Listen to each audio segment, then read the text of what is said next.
दोस्तों, हाल ही में नेटफ्लिक्स पे एक शानदार मूवी लॉन्च हुई है मिनी नाम से, जो काफ़ी समय बाद नेटफ्लिक्स की एक देसी कंटेंट हिट मूवी साबित हुई है। इस मूवी की स्टार कास्ट है कृति सेनन और शानदार एक्टर पंकज त्रिपाठी। तो आइए जानते हैं इस मूवी की कहानी भी। दोस्तों, मूवी की शुरुआत होती है और हम एक फॉरेनर कपल से मिलते हैं जिनका नाम होता है जॉन और समर। क्योंकि समर माँ नहीं बन पा रही थी, इसलिए वो इंडिया आए थे ताकि वो एक सरोगेट मदर को ढूंढ सके जो एक हेल्दी और फिट लड़की हो। और ये सब बातें वहाँ बानू भी सुन रहा था, जो उनका टैक्सी ड्राइवर होता है। फिर गाड़ी एक जगह पे रुकती है। बानू नोटिस करता है कि जॉन अपने फ़ोन में कुछ लड़कियों की तस्वीर देख रहा है। बानू उससे पूछता है, क्या तुम्हें लड़कियों की ज़रूरत है? इतने में वहाँ पे समर आ जाती है। समर को थोड़ी बहुत हिंदी आती थी। वो बानू से कहती है कि हमें लड़की तो चाहिए, पर जॉन के लिए नहीं, बल्कि अपने बच्चे की माँ बनाने के लिए। बानू को कार में हुई कोई भी इंग्लिश की बात पल्ले नहीं पड़ती, ना ही उसको ये सब समझ में आता है। फिर जब गाड़ी आगे बढ़ती है तो समर बानू को समझाती है कि हम एक सरोगेट मदर को ढूंढ रहे हैं जो उनके बच्चे की माँ बन सके। इसके लिए उसको जॉन के साथ सोना भी नहीं पड़ेगा। अब धीरे धीरे बानू को ये सब कहानी समझ में आती है और फिर समर उसको बताती है कि वो इसके लिए कितने भी पैसे खर्च करने को तैयार हैं। अब पैसों की बात आती है तो बानू की इसमें दिलचस्पी बढ़ जाती है। वो उन दोनों से कहता है कि वो उन्हें एक ऐसी लड़की दिलवा सकता है, पर उसके लिए उसे कुछ पैसे देने होंगे। समर उसे 5 लाख रुपए ऑफर करती है। इसके जवाब में बानू उन्हें कहता है कि 5 लाख में तो मैं खुद माँ बन सकता हूँ। पर फिर उन्हें वो एक घर लेके जाता है जहाँ उन्हें वो एक औरत से मिलाता है और कहता है कि ये अपनी जवानी में 14 बच्चों को जन्म दे चुकी है, ये आपके बच्चे को भी आसानी से पैदा कर सकती हैं। पर फिर समर उसे समझाती है कि हम एक बूढ़ी औरत से बच्चा पैदा नहीं करवा सकते, हमें एक हेल्दी और फिट लड़की ही चाहिए। अब बानू को भी पैसे चाहिए होते हैं, इसलिए वो भी राजी हो जाता है और कहता है कि मैं आपको बहुत ही जल्द एक ऐसी लड़की ढूंढ के दूंगा। अब उसी नाइट डिनर के लिए वो एक होटल में रुकते हैं जहाँ एक प्रोग्राम हो रहा होता है। वहाँ पे एक लड़की डांस कर रही होती है जिसका नाम था मिमी, और मिमी की ही दोस्त गाना गा रही होती है जिसका नाम होता है शबा। यहाँ पे मिमी के बारे में जानना जरूरी है कि मिमी जैसलमेर की एक देसी लड़की है जिसके सपने बहुत बड़े हैं और वो बॉलीवुड की एक एक्ट्रेस बनना चाहती है। पर एक जोली नाम के प्रोड्यूसर से उसे पता पड़ता है कि इसके लिए उसे काफ़ी ज़्यादा पैसे चाहिए, और वो पैसे इकट्ठे करने के लिए ही मिमी ये सब प्रोग्राम करती थी। अब वो प्रोग्राम वहाँ पे समाप्त होता है तो जॉन और समर बानू को अपने पास बुलाते हैं और उसे कहते हैं कि जो लड़की डांस कर रही थी उन्हें उसी की जैसी एक लड़की चाहिए।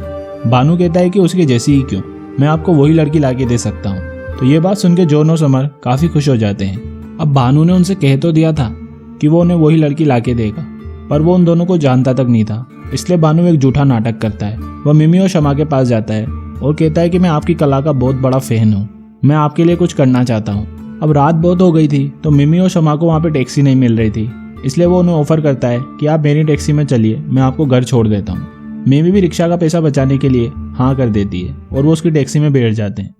क्योंकि बानू उन्हें पहली बार मिला था तो वो उनसे डायरेक्ट नहीं पूछ सकता था कि आप एक फॉरेनर कपल के बच्चे की माँ बनना चाहेंगे। तो वो गाड़ी में माँ से रिलेटेड गाने चलाने लगता है और माँ का गुणगान करने लगता है। वो कहता है कि माँ और बच्चे का रिश्ता सबसे पवित्र रिश्ता माना जाता है दुनिया में।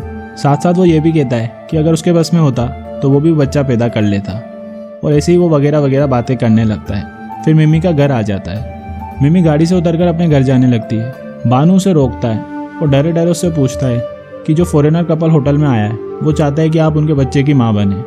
इससे पहले कि बानू उसे सरोगेसी के बारे में समझा पाता, मिमी उसके गाल पे एक जोरदार तमाचा जड़ देती है और ये रात यहीं पे ख़त्म हो जाती है। फिर नेक्स्ट डे मॉर्निंग में ऑडियंस की एंट्रेंस होती है मिमी के घर में, जहाँ हम उसके माँ बाप से मिलते हैं। उसके पापा संगीतकार होते हैं और बच्चों को संगीत सिखाने का काम करते हैं। उन्हें अपने म्यूजिक के घराने से काफ़ी ज़्यादा प्यार था, और माँ साथ साथ घर की गृहिणी थी, वो घर काम का ही ध्यान रखती थी। फिर मिमी मंदिर जाती है और भगवान जी से प्रार्थना करती है कि उसे जल्दी से बॉलीवुड एक्ट्रेस बना दो। पीछे पीछे बानू भी वहाँ पहुँच जाता है और वो ये सब सुन रहा होता है। मंदिर से बाहर निकलने के बाद बानू मिमी को एक एकांत जगह पे ले जाता है, जहाँ बानू मिमी को समझाता है कि एक सरोगेसी के तरीके से आप जॉन और समर के बच्चे की माँ बन सकती हैं और आपको जॉन के साथ सोना भी नहीं पड़ेगा। मिमी को विश्वास नहीं होता कि टेक्नोलॉजी इतनी आगे बढ़ चुकी है, पर फिर भी वो बानू से कहती है कि मैं ही क्यों, इस देश में और भी लड़कियां हैं, वो किसी को भी इस काम के लिए राजी कर सकते हैं। और वो वहाँ से जाने लगती है। बानू फिर से उसके पीछे जाता है और उसे कहता है कि इस काम के आपको 20 लाख रुपए मिल सकते हैं। अब 20 लाख का नाम सुनते ही मिमी के मन में घंटियां बजने लगती है। उसको अपने सारे एक्ट्रेस बनने के सपने सच होते दिख रहे थे। वो ये बात समा को बताती है कि एक फॉरेनर कपल उसे अपना बच्चा 9 महीने तक पेट में रखने के लिए 20 लाख रुपए दे रहा है। समा ये सुन के उस पर काफ़ी भड़कती है और उसे ऐसा काम करने से मना करती है। पर मिमी उसे कहती है कि हमें उनसे एक बार मिलना तो चाहिए, अगर कुछ गलत लगा तो हम आगे काम नहीं करेंगे। और समा आखिरकार राजी हो जाती है। फिर उनकी मुलाकात होती है जॉन और समर से। समा उन दोनों से पूछती है कि आपने मिमी को ही क्यों चुना। तो समर उससे बताती है कि मिमी एक डांसर है और बच्चा पैदा करने के लिए डांसर और एथलीट की बॉडी परफेक्ट मानी जाती है। आगे मिमी कहती है कि उसके पैसे उसको कैसे मिलेंगे। तो समर जवाब देती है कि वो 50-50 हज़ार करके उसको 9 महीने तक देंगे और बाकी के 15.5 लाख रुपए बच्चा मिलने के बाद उसको दे दिए जाएंगे। समा और मिमी को 20 लाख रुपए दिख रहे होते हैं और साथ साथ जॉन और समर में भी उन्हें कोई कमी दिखाई नहीं देती, तो वो इस काम के लिए भी हाँ कर देते हैं। अब उनके बीच एग्रीमेंट साइन होता है और जॉन के सीमन से सरोगेसी के तरीके द्वारा मिमी भी कुछ दिनों बाद प्रेग्नेंट हो जाती है। पर यहाँ उनके सामने एक समस्या आ जाती है कि मिमी अब प्रेग्नेंट होने के बाद अपने माँ बाप के घर पे नहीं रह सकती थी। तो भानु उसे कहता है कि तुम 9 महीने के लिए घर से दूर चली जाओ। ऐसा कई सारी सरोगेट मदर करती हैं। यहीं समा बोलती है कि उसके पापा मौलवी हैं जो घर से कई दिनों तक बाहर रहते हैं, तुम उसके घर पे रह सकती हो। अब मिमी के रहने का इंतजाम भी हो चुका था। वो अपने घर पे जाती है और अपने मम्मी पापा से कहती है कि उसकी 9 महीने तक एक शूटिंग चलने वाली है जिसके लिए उसको अपने घर से दूर रहना होगा। अब उसके मम्मी पापा मान नहीं रहे थे, पर मिमी उन्हें अपने बड़े बड़े सपने दिखाने लगती है और आखिरकार वो अपने मम्मी पापा को राजी कर लेती है और वो घर से बाहर निकल जाती है। पर समर और जॉन उसके सामने एक शर्त रखते हैं कि भानु भी उनके साथ रहेगा उसकी हेल्प के लिए, और भानु को भी पैसे मिल रहे थे इसलिए वो भी राजी हो जाता है। अब मिमी और भानु मुसलमान का गेटअप लेके समा के घर में एंट्री लेते हैं। यहाँ हम देखते हैं कि भानु और समा मिमी का काफ़ी ख्याल रखते हैं। नेक्स्ट डे जब समा और मिमी मॉर्निंग वॉक पे जाते हैं तो समा के अब्बू घर पे आ जाते हैं। यहाँ उनकी मुलाकात होती है नवाजुद्दीन से, यानी कि भानु से। भानु उन्हें बताता है कि वो उनकी खाला का दामाद है जो अपनी प्रेग्नेंट बीवी के साथ यहाँ कुछ दिनों के लिए रहने आया है। अब समा के अब्बू मौलवी थे तो वो उससे धर्म से जुड़े कई सारे सवाल पूछने लगते हैं। अब भानु को इसके झूठे झूठे जवाब बनाने पड़ते हैं। इतने में यहाँ पे समा और मिमी आ जाती हैं। समा अपने अब्बू से कहती है कि ये चांद है, उसकी कल्याण वाली खाला की बेटी है, ये थोड़ी तकलीफ में थी इसलिए उसने यहाँ पे इसको बुला लिया है। उसके अब्बू भी राजी हो जाते हैं और उसको इजाज़त दे देते हैं घर में रहने की। फिर धीरे धीरे काफ़ी महीने गुजर जाते हैं और मिमी का पेट भी अब बाहर आ चुका था, पर अब तक वो अपनी आइडेंटिटी छुपाने में कामयाब थी। फिर वो एक दिन चेकअप के लिए हॉस्पिटल पे जाते हैं जहाँ उनकी मुलाकात फिर से जॉन और समर से होती है जो पहले अपने देश चल गए थे कुछ पैसों का इंतजाम करने, पर अब वो वापस आ चुके हैं। मिमी का चेकअप करने के बाद जॉन और समर को डॉक्टर रिपोर्ट देती हैं कि जो बच्चा मिमी के पेट में पल रहा है वो थोड़ा मेंटली डिसेबल है। ऐसा कई बार हो जाता है, कई बच्चों में ऐसी प्रॉब्लम आ सकती है। ये खबर सुनते ही समर फूट फूट के रोने लगती है। जॉन और समर काफ़ी ज़्यादा निराश हो जाते हैं। उन्हें अपना हेल्दी बच्चा चाहिए था पर उन्हें अब मेंटली डिसेबल बच्चा मिल रहा था।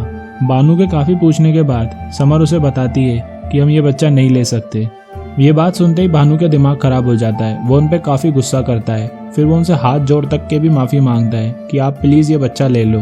मिमी इस बच्चे का क्या करेगी, आपके कारण तो वो ये बच्चा पेट में लिए घूम रही है, आपको ये बच्चा लेना ही चाहिए। पर जॉन उसे साफ मना कर देता है कि हम ये बच्चे को पाल नहीं सकते, आप प्लीज़ मिमी को कह दो कि ये बच्चे को गिरा दे। अब भानु डरा डरा मिमी के पास जाता है और कहता है कि जॉन और समर इस बच्चे को लेने से मना कर रहे हैं। वो कह रहे हैं कि ये बच्चा मेंटली डिसेबल है और वो ये बच्चा पाल नहीं सकते, इस बच्चे को गिराने के लिए कहा है। ये बात सुनते ही मिमी के पैरों के नीचे से ज़मीन सरक जाती है। वो बिना अपना चेहरा छुपाए यानी बिना बुर्खा पहने ही बीच रोड पे दौड़ते हुए होटल की ओर जाने लगती है जहाँ पे समर और जॉन ठहरे हुए थे, जिससे पूरे शहर को पता पड़ जाता है कि ये तो मिमी है जो समा के घर में रह रही थी और साथ साथ ये प्रेग्नेंट भी है। भानु, शमा और मिमी अब उस होटल पे पहुंचते हैं पर उन्हें पता पड़ता है कि जॉन और समर थोड़ी देर पहले ही चेकआउट करके यहाँ से जा चुके हैं। मिमी की तो मानो पूरी दुनिया ही हिल गई थी। जिस बच्चे को वो उनके कहने पे पाल रही थी अब वही वो बच्चा लेना नहीं चाहते थे, और साथ साथ अब उसके माँ बाप को भी पता पड़ जाएगा कि वो अब प्रेग्नेंट है। और होता भी कुछ ऐसा ही है। उसके माँ बाप को ये खबर मिल जाती है कि उनकी बेटी प्रेग्नेंट है और इसी शहर में है। फिर मिमी घर पहुँचती है जहाँ उसके माँ बाप उस पर पागल हो रहे होते हैं। उसके माँ बाप जानना चाहते थे कि उनकी बेटी आखिर प्रेग्नेंट कैसे हुई। उन्हें ये जरा भी अंदाजा नहीं था कि सरोगेसी का तरीका क्या होता है। उसकी माँ उस पर काफ़ी भड़क रही थी, इसलिए खुद को बचाने के लिए मिमी भानु की तरफ इशारा कर देती है कि यही इस बच्चे का बाप है। तभी वहाँ पे खड़ा एक लड़का बोलता है कि ये तो मुसलमान है, और ये सुनते ही मिमी के घर वालों को हार्ट अटैक सा आने लगता है। पर तभी भानु कहता है कि नहीं, मैं मुसलमान नहीं हूँ, मैं तो हिंदू ही हूँ, और वो अपनी आईडी दिखाता है जिससे उन्हें थोड़ी तसल्ली मिलती है। फिर मिमी की दादी उन्हें समझाती है कि हमें ये सब छोड़ के अब बच्चे पे ध्यान देना चाहिए, और फाइनली मिमी के मम्मी पापा उस बच्चे को एक्सेप्ट करते हैं। अब मिमी की लाइफ तो मानो ख़त्म सी हो गई थी। वो काफ़ी ज़्यादा निराश लेने लगी थी। वो चाहकर भी बच्चा गिरा नहीं सकती थी क्योंकि उसके माँ बाप को भी पता पड़ चुका था कि वो प्रेग्नेंट है। अब वो अगर बच्चा गिराएगी तो काफ़ी ज़्यादा सवाल खड़े हो जाएंगे।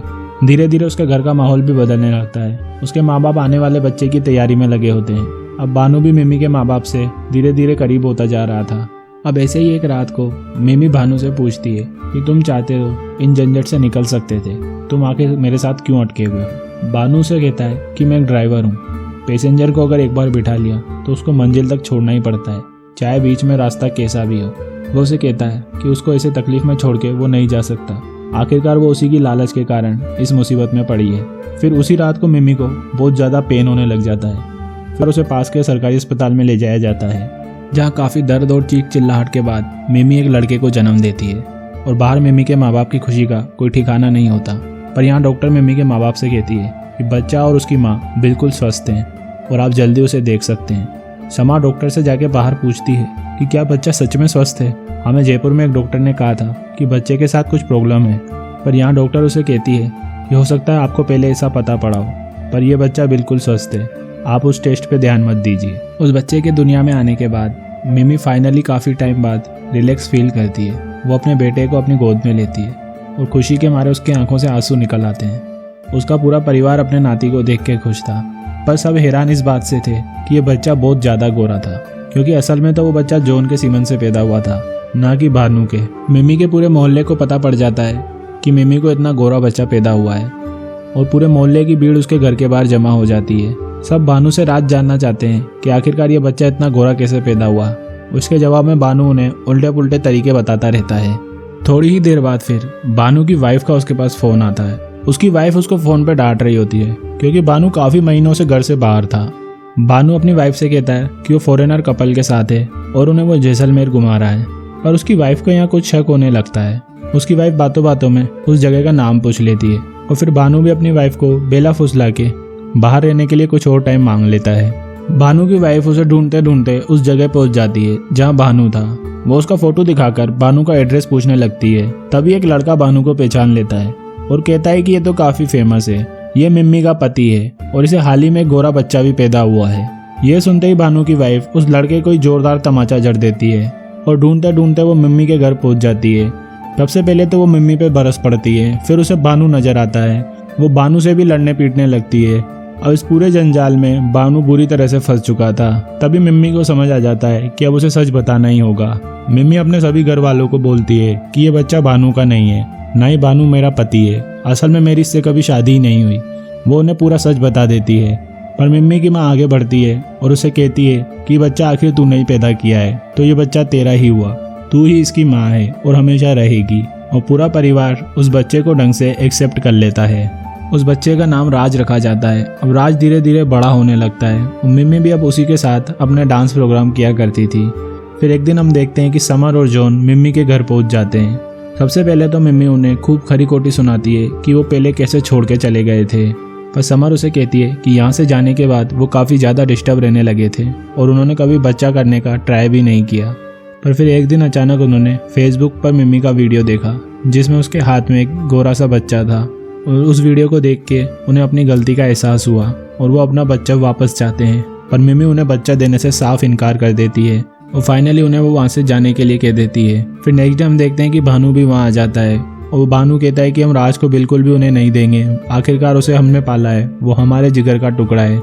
इतने में समर और जॉन वापस उस घर पे आ जाते हैं। समर राज के लिए काफ़ी सारे खिलौने लाई होती है और वहाँ पे हम राज को भी देख पाते हैं। राज उन खिलौनों के साथ खेलने लगता है जिसे देखकर समर काफ़ी ज़्यादा खुश होती है। जॉन मिम्मी से कहता है कि मैंने समर को पिछले 4 सालों में इतना खुश कभी भी नहीं देखा, वो तो इतनी डिप्रेस्ड हो गई थी कि उसने सुसाइड करने तक की भी कोशिश की थी। जॉन रिक्वेस्ट करता है कि प्लीज़ ये बच्चा हमें दे दो, पर फिर मिम्मी उन्हें वापस मना कर देती है। पर जॉन यहाँ पे कहता है कि मैं अब कोर्ट जाऊँगा और तुम्हारे खिलाफ केस करूँगा और कैसे भी करके ये बच्चा अपने पास वापस ले लूँगा। और वो ये कहकर वहाँ से चले जाते हैं। घर से बाहर जाके भानु उनसे मिलता है और उनसे रिक्वेस्ट करता है कि ये बच्चा मिम्मी के पास ही रहने दो। इस बच्चे के लिए मिम्मी ने अपना बहुत कुछ सेक्रीफाइस कर दिया है। वो पहले एक्ट्रेस बनना चाहती थी, इस बच्चे के कारण वो एक्ट्रेस भी नहीं बन पाई और अब वो इस बच्चे के साथ खुश है, तो तुम उससे प्लीज़ ये खुशी मत छीनो। वो उसे आगे कहता है कि तुम जिस कोर्ट जाना चाहते हो भले चल जाओ, पर यह बच्चा तुम्हें कभी भी नहीं मिलेगा। यूं मत समझना कि मिम्मी अकेली है, उसके साथ हम सब खड़े हैं। पर धीरे धीरे मिम्मी को रियलाइज होने लगता है कि ये बच्चा शायद अपने असली माँ बाप के साथ ही रहना चाहिए। वहीं दूसरी ओर हम देखते हैं कि समर भी सोचने लगती है कि ये बच्चा शायद मिम्मी के पास रहे तो ज़्यादा बढ़िया है, क्योंकि आखिरकार उस बच्चे ने 4 साल मिम्मी के साथ गुजारे हैं। नेक्स्ट डे मिम्मी अपने परिवार को बताती है कि वो राज को जॉन और समर को दे देगी, क्योंकि वो नहीं चाहती कि इस सब कोर्ट के ड्रामे में राज को कोई तकलीफ हो। और आखिरकार जॉन लीगली ये साबित कर ही लेगा कि ये बच्चा उसका है और उसे आखिर में उसको देना ही पड़ेगा। फिर वो राज को लेके जॉन और समर के पास जाते हैं। समर मिम्मी से मिलती है और कहती है कि उन्हें अब राज नहीं चाहिए। उसे रियलाइज़ हो गया था कि अगर वो राज को वहाँ ले जाएगी तो वो मिम्मी के बगैर रह नहीं पाएगा।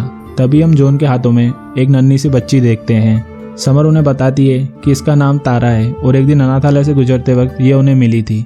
इन्होंने इसे अडॉप्ट कर लिया है और अब वो इसके साथ ही काफ़ी खुश हैं। और ये सुनकर मिम्मी का परिवार भी काफ़ी ज़्यादा खुश हो जाता है, क्योंकि फाइनली राज भी अब उनके साथ ही रहने वाला था।